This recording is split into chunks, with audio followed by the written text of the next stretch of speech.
Hello दोस्तों, स्वागत है हमारे यूट्यूब चैनल जिसका नाम है टाइम्स एकेडमी जयपुर। और दोस्तों, जो पॉलिटी में हम संवैधानिक विकास का जो टॉपिक पढ़ रहे थे उसको हम आगे बढ़ाते हैं। दोस्तों, पिछले वीडियो में मैंने 1919 का जो भारत शासन अधिनियम है इसी को पढ़ाया था, उसके बारे में कुछ जानकारी दी थी। क्योंकि ये टॉपिक काफ़ी लंबा है तो मैं इसको अगले वीडियो तक खींचा हूँ। ठीक है दोस्तों, तो इस वीडियो में जो बाकी रह गया 1919 का भारत शासन अधिनियम के कुछ जो प्रावधान है, कुछ और भी जो बातें हैं, तो वो मैं इस वीडियो में आपको बताऊंगा। तो दोस्तों, इस वीडियो में मैं स्टार्ट करने से पहले बता दूं कि जो दो तीन इम्पोर्टेंट बात, तो एक है अपना CAG का जो पद है दोस्तों, वो इसी एक्ट के तहत क्या किया गया था, सर्जित किया गया था। और अपना जो संघ लोक सेवा आयोग है वो भी इसी के तहत क्या किया गया है, सर्जित किया गया है। तो देखो दोस्तों, इसमें सबसे पहले क्या किया गया था, इस एक्ट के तहत क्या किया गया, इस एक्ट के तहत लोक लेखा समिति का गठन किया गया। लोक लेखा समिति का गठन। ठीक है दोस्तों, ये है इम्पोर्टेंट बात कि कौन सी ऐसे क्वेश्चन सीधा आता है। ये क्या सीधा आता है दोस्तों, लोक लेखा समिति का गठन किस अधिनियम के अंतर्गत किया गया है, तो वहाँ क्वेश्चन का जवाब देना है आपको 1919 का भारत शासन अधिनियम। ठीक है दोस्तों, तथा इसके तहत क्या करना है, इसके तहत CAG को क्या बोलते हैं दोस्तों, कंट्रोलर एंड ऑडिटर गवर्नर। ठीक है दोस्तों, तो ये क्या है, नियंत्रक एवं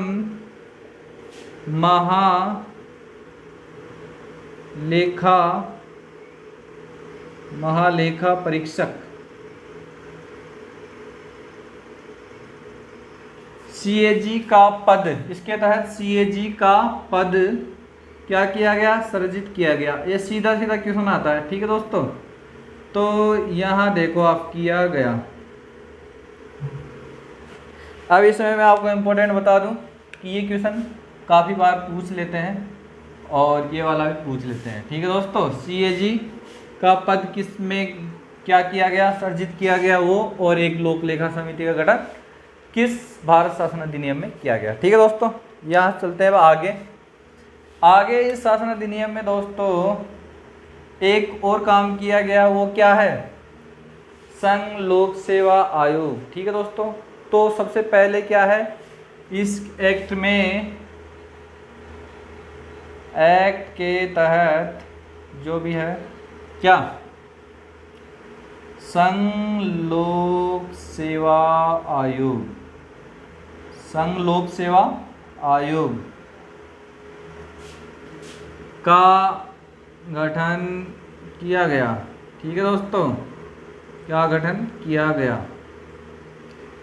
अब है इसका, अगर संघ लोक सेवा आयोग का गठन किया गया। ठीक है दोस्तों, तो इसके तहत क्या किया गया, जो लोक सेवा आयोग है, तो इसमें जो है जो आयोग है, इस आयोग का एक्चुअल में नाम क्या रखा गया, इस आयोग को हम जानते हैं संघ लोक सेवा आयोग। तो दोस्तों 1919 का जो संघ लोक सेवा आयोग, ठीक है, 1919 का जो ये भारत शासन अधिनियम है, इसी में क्या किया गया है, इसी में जो ये लोक सेवा आयोग है इसका नाम रखा गया था क्या, संघ लोक सेवा आयोग। तो वहाँ पर अगर क्वेश्चन ये आता है कि संघ लोक सेवा आयोग का गठन किस भारत शासन अधिनियम में किया गया है, तो दोस्तों उसका सीधा सा आंसर होगा 1919 में। ठीक है, चलो ये आयोग का गठन तो कर लिया। ठीक है दोस्तों, अब है सबसे पहले 3-4 क्वेश्चन आते हैं, तो वो देखो आप। सबसे पहले है कि ये इसकी स्थापना कब की गई, ये क्वेश्चन आता है बहुत ही ज़्यादा। संघ लोक सेवा आयोग की स्थापना कब की गई, इसकी डेट बतानी है दोस्तों। तो वो डेट क्या है, 1 अक्टूबर 1926। ठीक है दोस्तों, ये हो गया। अब है किसकी अध्यक्षता में की गई, वो है, तो इस आयोग की जो अध्यक्षता की थी दोस्तों, वो है सर रोज पार्कर, सर रोज पार्कर। ठीक है दोस्तों, इसकी अध्यक्षता में क्या की गई है, इसकी स्थापना की गई है दोस्तों।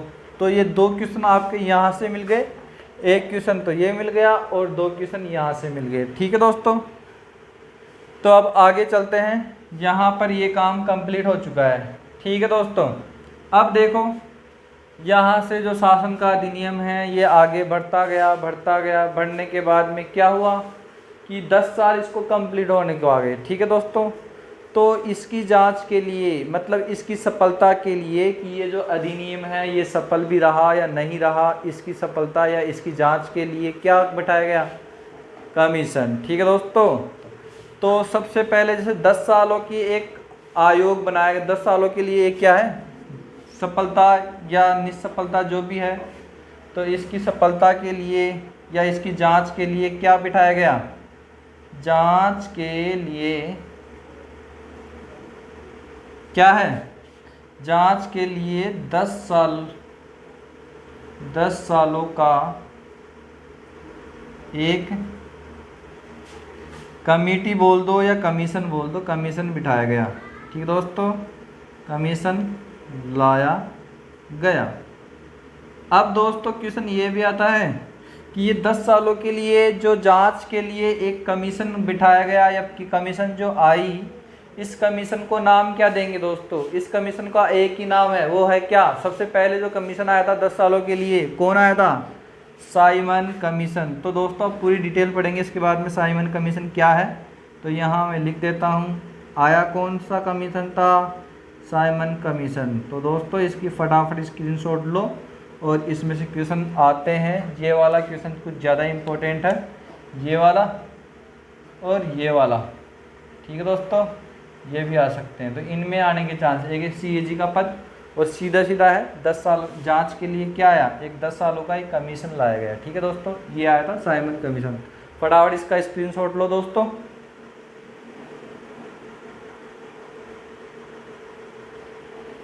ठीक है दोस्तों, स्क्रीनशॉट ले लिया, ओके। तो आगे चलते हैं दोस्तों, साइमन कमीशन क्या है क्या नहीं है वो देखो सारे के सारे।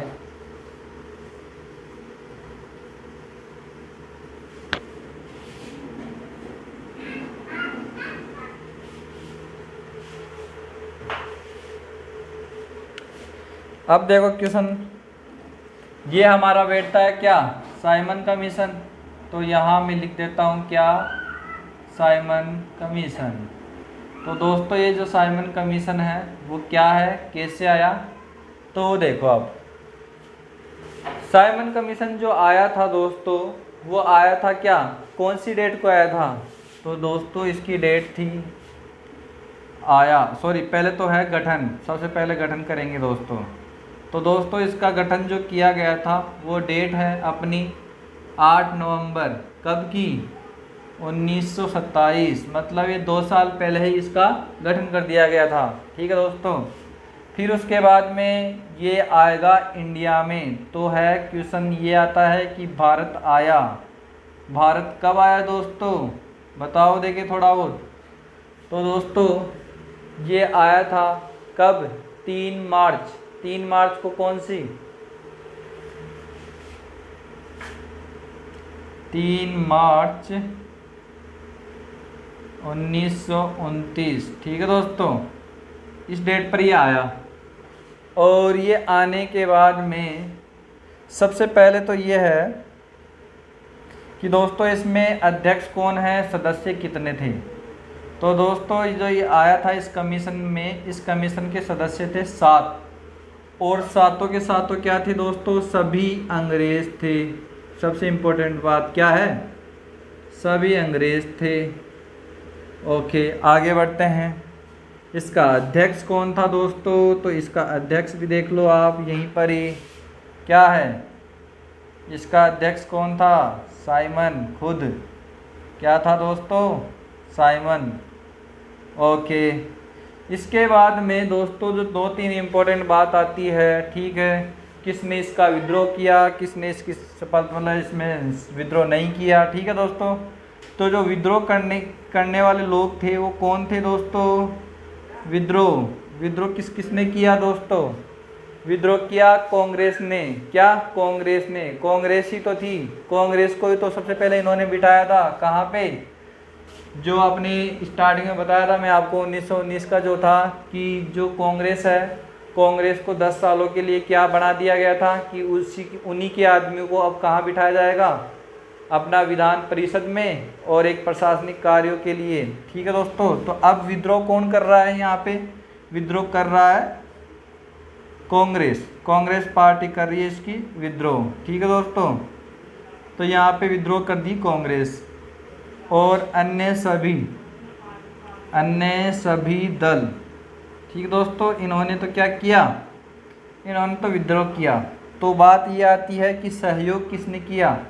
तो दोस्तों सहयोग जो किया वो किया किसने?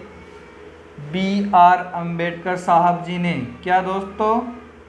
BR अम्बेडकर साहब जी ने, ठीक है। ये इसको क्या किया? सहयोग किया। प्लस में जो दूसरा व्यक्ति था या दूसरे थे वो थे कौन? वो थे अपने कौन? अपने मुस्लिम लीग का अध्यक्ष। दोस्तों ये मुस्लिम लीग का अध्यक्ष कौन है? कौन था उस समय? तो ये मुस्लिम लीग का जो अध्यक्ष था दोस्तों वो था शहनवाज। दोस्तों क्या? शहनवाज हुसैन। क्या दोस्तों? कौन था? शहनवाज हुसैन। इसने क्या किया? सहयोग किया, ठीक है। सहयोग करने के बाद में इस कमीशन ने जो आखिरी रिपोर्ट दी थी दोस्तों, तो रिपोर्ट कब प्रस्तुत की? तो दोस्तों आखिरी जो रिपोर्ट प्रस्तुत की है वो की है कब? 1930 में, ठीक है दोस्तों। अब जब ये रिपोर्ट प्रस्तुत कर रहे हैं तो इसकी सफलता की भी जांच की ये कमीशन सही ढंग से आया है, सही ढंग से कार्य किया है या नहीं किया है, या इसको लोगों ने माना है या नहीं माना है, इसकी जांच के लिए भी क्या किया गया था दोस्तों? 3 गोलमेज सम्मेलनों का आयोजन किया गया था। क्या? 3 गोलमेज सम्मेलनों का आयोजन किया गया था। किसकी जांच के लिए? तो देखो इसकी सत्यता की जांच के लिए किसकी? साइमन कमीशन की सत्यता की जांच के लिए क्या किया गया था? क्या किए गए? 3 क्या बिठाए गए दोस्तों? क्या? 3 गोलमेज सम्मेलन। क्या दोस्तों? 3 गोलमेज सम्मेलन आयोजित किया गया। तो ये लो 3 गोलमेज सम्मेलन आयोजित किए गए। अब ठीक है, ये आयोजित किए गए। तो दोस्तों गोलमेज सम्मेलन कब कब थे, कहाँ कहाँ थे, कैसे कैसे थे, तो बता दूं मैं।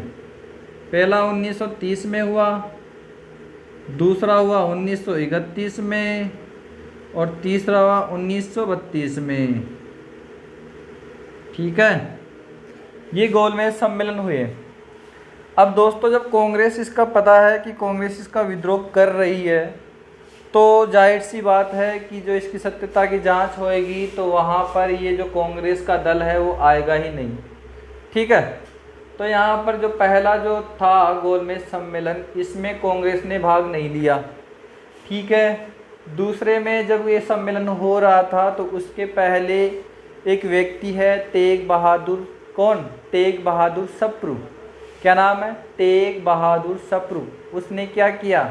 उसने दिल्ली में एक छोटी सी मीटिंग फिक्स करी और मीटिंग फिक्स करके और महात्मा गांधी जी को समझाया, बोले कुछ नहीं है, अपन जाएंगे, उसकी जांच करेंगे, जो सही है जो गलत है कुछ तो निर्णय निकलेगा, तो वहाँ जाना पड़ेगा। तो इस मीटिंग को क्या बोलते हैं? गांधी इरविन समझौता। क्या दोस्तों? गांधी इरविन समझौता। तो इसको बता दूं मैं आगे, ये वाला यहाँ लिख देता हूँ मैं कि द्वितीय सम्मेलन में कांग्रेस ने गांधी जी की अध्यक्षता में भाग लिया। ठीक है दोस्तों, अब ये बताता हूँ वो क्यों लिया। तो ये कारण इतना सा है, भाग लेने का कारण क्या, कारण भाग लेने का कारण है। ठीक है दोस्तों, यहाँ ही लिख देता हूँ मैं, भाग लिया। ठीक है दोस्तों, के लिया कारण इतना सा है दोस्तों, क्या कि तेग बहादुर सप्रू, क्या नाम है दोस्तों इसका नाम है तेग बहादुर सप्रू के प्रयासों से क्या हुआ, दिल्ली में गांधी इरविन समझौता हुआ। दिल्ली में गांधी इरविन समझौता हुआ। ठीक है दोस्तों, तेग बहादुर सप्रू के प्रयासों से दिल्ली में क्या किया गया था, गांधी इरविन समझौता, और इसी गांधी इरविन समझौते के तहत भाग लिया गया। और भाग लेकर जो देखो दूसरा जो गोलमेज सम्मेलन है वहाँ पर जरूर भाग लिया था किन्होंने, इसने मतलब कांग्रेस ने और गांधी जी ने जो भी है तो भाग लिया जरूर था, लेकिन जो द्वितीय सम्मेलन है उसमें से भी ऐसे मान लो कि पूरा ही नहीं हुआ था, जिसके पहले ही वहाँ से मीटिंग छोड़कर आ गए थे। पता नहीं, क्योंकि वहाँ पर जो अम्बेडकर जी ने कुछ मतलब इनका जो विद्रोह चल रहा था कुल मिला के, ठीक है, तो उसी विद्रोह के कारण ये वहाँ से गांधी जी आ जाते हैं। ठीक है दोस्तों, तो आप इसका स्क्रीनशॉट लो फटाफट और आगे की बात मैं बताता हूँ बाद में। ठीक है दोस्तों,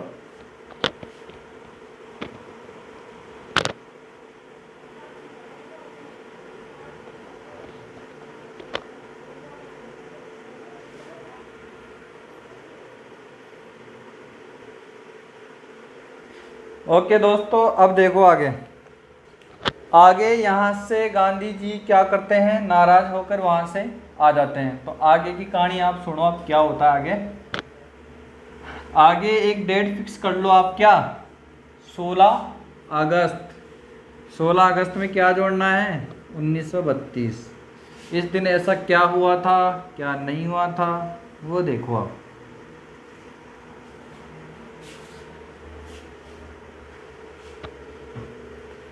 16 अगस्त के दिन जो ये डेट है 16 अगस्त, कौन सी डेट है, 1932।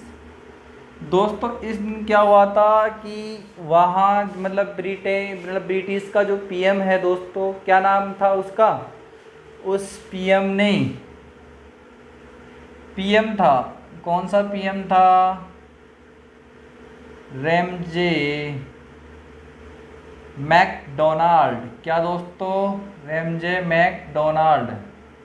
ठीक है, इस बंदे ने क्या किया, इस बंदे ने किया सांप्रदायिक पंचायत की घोषणा, सांप्रदायिक पंचायत की घोषणा कर दी। ठीक है, अब ये घोषणा करने के बाद में इसमें होता क्या है वो बता दूं कि इस सांप्रदायिक पंचायत में इसने रैमजे मैकडोनाल्ड ने क्या किया है, दलितों सहित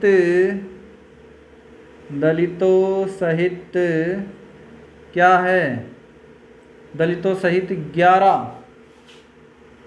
समुदायों को पृथक निर्वाचन व्यवस्था पृथक निर्वाचक मंडल में शामिल कर लिया। ठीक है दोस्तों, शामिल कर लिया और दोस्तों कुछ अधिकार भी दे दिए। ठीक है, अब ये सांप्रदायिक पंचायत की घोषणा करने के बाद में लगभग 1 महीना गुजर गया और 1 महीना गुजरने के बाद जब गांधी जी को ढंग से पता चला कि भला अब दलितों को क्या मिल चुका है, पृथक निर्वाचन व्यवस्था में दलित शामिल हो चुके हैं। ठीक है दोस्तों, तो अब दलित क्या करेंगे, अब दलित वही करेंगे जो अंग्रेज कहेंगे। तो अंग्रेज उनकी तरफ हो सकते हैं, अंग्रेज़ों की तरफ दलित हो सकते हैं। तो इस चीज़ का विरोध कर दिया। किसने किया इस चीज़ का विरोध? गांधी जी ने। गांधी जी को पता कब चला? 1 महीने बाद। देखो कैसे पता चलता है वो बता दूं मैं आपको। गांधी जी को जो पता चला था वो डेट बता दूं, ठीक है, वो है 20 सितंबर 1932 को। ठीक है, जो दलितों को दिया गया जो है मतलब पृथक निर्वाचन व्यवस्था है, इस चीज़ का विरोध किया। देखो गांधी जी ने अनशन किया, गांधी जी ने अनशन किया। ठीक है, तो यहाँ लिखते हैं कारण क्यों किया, क्योंकि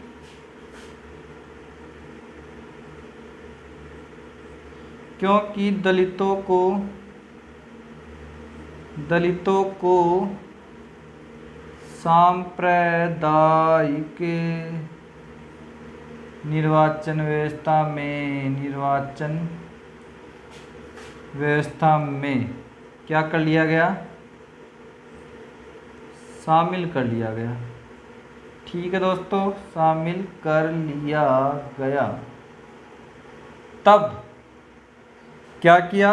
दलितों को सांप्रदायिक निर्वाचन व्यवस्था में, या यूँ कह सकते हैं कि पृथक निर्वाचन मंडल की जो ये सिस्टम है, इस सिस्टम में अब दलितों को शामिल कर लिया गया। तो इसका विरोध करते हैं कौन? गांधी जी। गांधी जी ने विरोध किया, अनशन किया। ठीक है, उसका भी कारण मैं बता चुका हूँ, क्योंकि उनको लगता था कि जो ये मतलब दलित और ये 11 जो समुदाय है, अगर वो चले जाएंगे किसकी तरफ? अगर अंग्रेज़ों की तरफ चले जाते हैं तो हो सकता है हमें कभी आज़ादी मिले ही नहीं। तो इस चीज़ को मद्देनज़र रखते हुए इन्होंने अनशन किया। ठीक है दोस्तों, तो अनशन करने के बाद में क्या होता है? अनशन को अब तुड़ाया। किसने तुड़ाया? गांधी जी ने अनशन किया। तो अनशन को क्या किया? अनशन को तुड़ाया। ठीक है, अनशन को तुड़ाया। किसने तुड़ाया दोस्तों? 2 व्यक्ति हैं जिसने ये अनशन तुड़ाया। ठीक है, एक तो कौन है? मदन मोहन मालवीय, नाम सुना होगा, मदन मोहन मालवीय। दूसरा जो व्यक्ति है दोस्तों वो कौन है? अपने राजेंद्र प्रसाद, अपने राजेंद्र प्रसाद। ठीक है दोस्तों, तो ये जो है मदन मोहन मालवीय ने और राजेंद्र प्रसाद जी ने, मतलब जो भी है अपने, इन्होंने क्या किया? गांधी जी के अनशन को तोड़ाया और एक समझौता करवाया। समझौता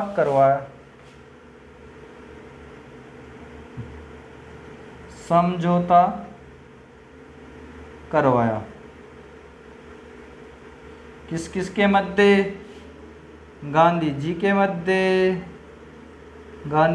के मध्य प्लस अंबेडकर जी के मध्य। ठीक है दोस्तों, इनके मध्य क्या कर दिया गया? इनके मध्य समझौता करवाया इन्होंने। ठीक है, अब समझौता तो ठीक है, चलो करवा दिया, अच्छी बात है।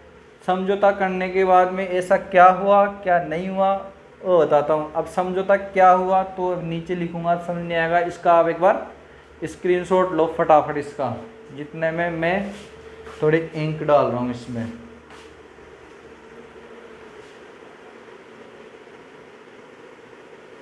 ठीक है दोस्तों, अब देखो आप, अब है समझौता क्या हुआ क्या नहीं हुआ वो बताता हूँ मैं। कैसे समझौता हुआ वो देखो आप। गांधी जी और अंबेडकर जी, मतलब इन दोनों के बीच में जो समझौता हुआ वो है क्या दोस्तों? वो जो समझौता हुआ था दोस्तों उसमें है समझौता। देखो मैं लिख देता हूँ समझौता, इस पे क्वेश्चन आते हैं। ठीक है दोस्तों, वो देखो समझौते पे क्वेश्चन कैसे आता है। इस समझौते का नाम है संयुक्त हिंदू निर्वाचन व्यवस्था।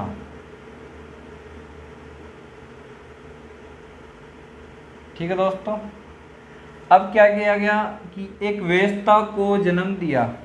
कौन सी व्यवस्था है दोस्तों? संयुक्त हिंदू व्यवस्था। ठीक है, संयुक्त हिंदू निर्वाचन व्यवस्था। इस व्यवस्था के तहत क्या किया गया दोस्तों कि सबसे पहले तो दलितों को क्या कर दिया गया? दलितों को अलग से निर्वाचन के लिए आरक्षण दिया गया। क्या दोस्तों? निर्वाचन का आरक्षण कि एक दो जो पद है जो भी इन्होंने डिसाइड किए थे उन पदों पे तो केवल दलित ही बैठेंगे, तो इन अलग से दलितों को निर्वाचन का आरक्षण दे दिया। ठीक है दोस्तों, और खुद जो है ही अलग से जो इनका सिस्टम था। ठीक है दोस्तों, तो इस प्रकार से क्या हुआ, इस व्यवस्था को आप है ना थोड़ा गौर करना कि ये व्यवस्था जो है, इस व्यवस्था से क्वेश्चन वहाँ आते हैं। कौन सी दोस्तों? ये वाली व्यवस्था, ये थोड़ी इम्पोर्टेंट है।